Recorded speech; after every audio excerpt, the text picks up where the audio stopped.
Welcome back to CBH4K, and this is Star Wars Outlaws.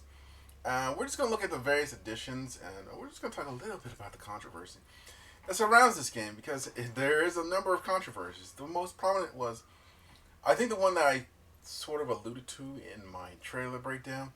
If you want to look at that, it should be in the end screen at the end of this video. You can probably scope it out there, and, you know, give it a like or whatever. But enough. Give that attention. Well, I'm done. Okay. Enough advertising for my channel. Let's focus on what you're here for. You hear about the various editions. The standard edition, which is $70 US. A gold edition, which is $108 US. And the ultimate edition, which is $129.99 US. These are all pre-orders. So the first one, you get the base game and a pre-order bonus. And the gold edition, you get a pre-order bonus. You get everything you get in the standard edition, plus 3 days early access. I'll get talking about that in a minute. And the season pass. And the ultimate edition, you get all the stuff you get in the previous one, except the Rogue Infiltrator bundle. It's kind of like Skarbek Shark, Sabaka Shark bundle, digital art book, and finally the one day with Ubisoft Plus. Oh my god! They really want you to buy the Ubisoft, because it's only $17 US. Now you can round these up and say this is $70, this is $110, this is $130, and this is $18. I prefer to say a month. Sorry,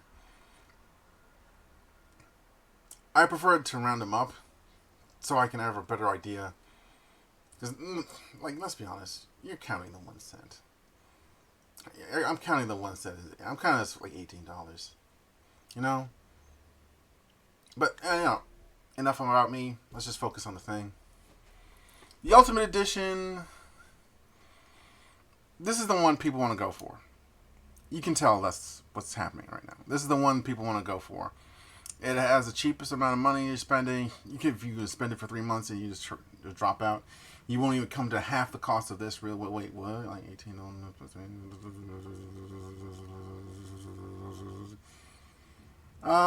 Yeah, you're about there. If you do for 3 months, if you do this for 3 months, yeah, you're about there. I did the math. It's about $54 for 3 months, if you have that. But okay, let's stop right there, because you're getting other stuff too. So there's probably value in that. But let's stop right there and let's focus on the game of Star Wars Outlaws specifically. Let's talk about the big controversy. First of all, is the design of the main character. People have said it is for political, ideological reasons. Other people have said that it's probably because the game engine is terrible.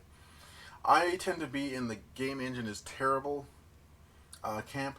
Not because I think they're above it, but I don't think they did a good job of like showing the character and making the character look good. And like I wouldn't say everyone, but the majority of people seem to think the character looks ugly. CBH4K, if you could put that up right there, that'd be really appreciated. Thank you.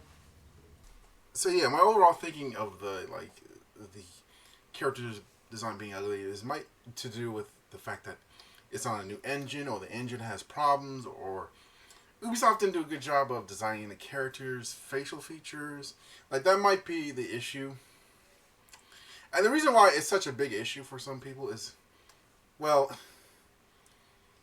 not a lot of people like to play ugly characters for some reason. Well, they'll play a character that's not pretty or something, but even like characters that are supposed to look ugly, they're still well designed and they're still looking relatively good looking. Like, yeah, take a look at the Total War Warhammer games. You're playing like goblins and vampires and stuff like that, but the vampires and goblins, they still look pretty good, and they still look pretty. They still pop on the screen. She has what I like to call very boring features. Like, she's not disastrously ugly. It's more out of a sense of I I sort of forget her facial features as soon as I look away. She's sort of like a weeping angel to me. Like, as soon as I look away from the picture, I forget what her face looks like. And then when I look back, oh no, that's what it looks like. Oh! No, it's not the weeping angel. It's the silent sorry. I get my Doctor Who references messed up all the time. But, yeah, I can understand that criticism. Some people have pointed to maybe it's more like a, what's the word? A political thing, more of a political situation that's going on with various factions. But I would say it's probably has to do with the fact they didn't design the character well. I was leaving it at that, because the other argument would have to go into like a deeper conversation that I don't want to do here. I could probably do another video if you guys want me to do that one, but I'm not going to do that here. Overall, the character design, the other character designs, I don't know. The robot seems pretty cool. Like, you see him in the picture right there, standing next to her. The robot looks pretty cool. Like, if anything, I might want to play that as the robot instead. Because the robot looks cool. He's got like a long coat. He's got like a scar across his chest. It's probably an interesting storyline to do with him. Like, the side character is way more interesting than the main character. Which happens from time to time, but, you know. Still kind of rather unfortunate. Anyway, let's move on. We know what the base game is. Let's look at the pre-order bonus. Cosmetic for a speeder. Cosmetic for a trailblazer spaceship. So you'll be able to use ground vehicles. I kind of like that. So that makes you above Starfield already. Congratulations. That makes you... you can do some customization, but that kind of makes you below Starfield because they have a ton of customization already. So congratulations on that. It's basically a Star Wars... The base game is a Star Wars game. So right here you get a nice pre-order bonus, but it's not really that great. 3 days early access. That sounds self-explanatory. We all pretty much know what that is, but just for those who don't know, it basically means the 3 days it's supposed to, before it comes out, you can play it. Before it officially drops, you can play it. Now, for the most part, that means it's going to be littered with bugs and has a ton of problems. So you're probably better off just waiting for it to come out on the main day, if you ask me. Unless you really got to play it. You get the shakes, man. You get the shakes. And the Season Pass, you get Jabba's Gamut, exclusive mission available at launch. Kessler Run. Character Pack. Featuring additional cosmetics for Kay and Nyx. Okay. I'm going to be real with you guys. I'm probably not going to go for this game. Not for any other reason than this isn't going to sell me on it, like this cosmetic pack is in the Jabba's Palace. You're using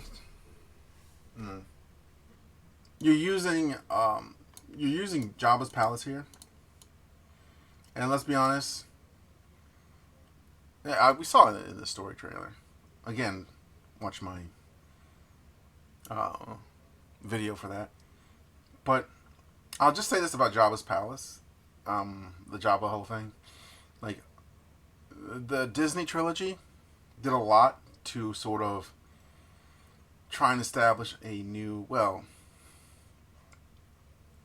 they tried to establish a new franchise for it, and a lot of people were hit or miss with it. And to be fair, you did sort of push the old stuff down in the dirt, and now you're over here trying to use the old stuff to elevate some of your new stuff. And I'm sitting here like, I don't know, man. The older fans might not like this.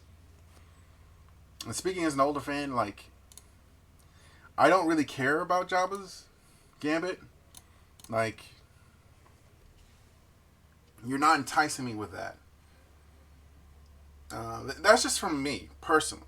Other older fans might be different. You're going to have to see. But let's look at this other thing. Especially with $100. I'll probably just wait a few months for that to come down. To be perfectly honest. Rogue Infiltrator bundle included for the speeder. It's all the cosmetics. Plus more cosmetics. And a digital art book, which I'm going to be real with you, 90% of people don't care about. That's for the super duper fans, but I don't know if super duper fans are going to be generated by this game or are going to be interested in the first place. Like, there's no guarantee in that. There's no guarantee in anything right now. Do I think this is a bad? I think this is a bad deal we got here. For most people, I'd say yeah. For most people, I would strongly recommend you just go with the standard edition because chances are you're probably not going to want anything past that. Like the little bit, the few things they give you, you're probably not going to care much for. Like, or better yet, you might want to try this one. Like, this is probably what they really want you to buy, to be perfectly honest. Because they were trying to get this Ubisoft Plus up and running and trying to get that out there. So they're like pricing it like this, so you're enticed to go for this. That's just what I've noticed. If you think it's different, go ahead and post it in the comments. But I think that does it. And if you could, hit the subscribe button. I'm trying to get to 1,000 subscribers, and I'd be really appreciative if you did. I do a lot of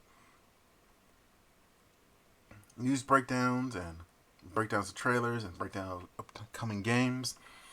If you want to see more of that, it's not like every upcoming game, but the ones that get my attention, the ones that I'm excited for, the ones that I have a sort of liking towards or possible liking towards. Like this one, I kind of wanted to like, but as time goes on, I sort of just am losing more and more interest. But maybe my interest will be piqued again in a few days or something like that. Hey, I don't know, man. I just live in this crazy upside down world like the rest of us. Alright, I'll see you in the next one. Take care.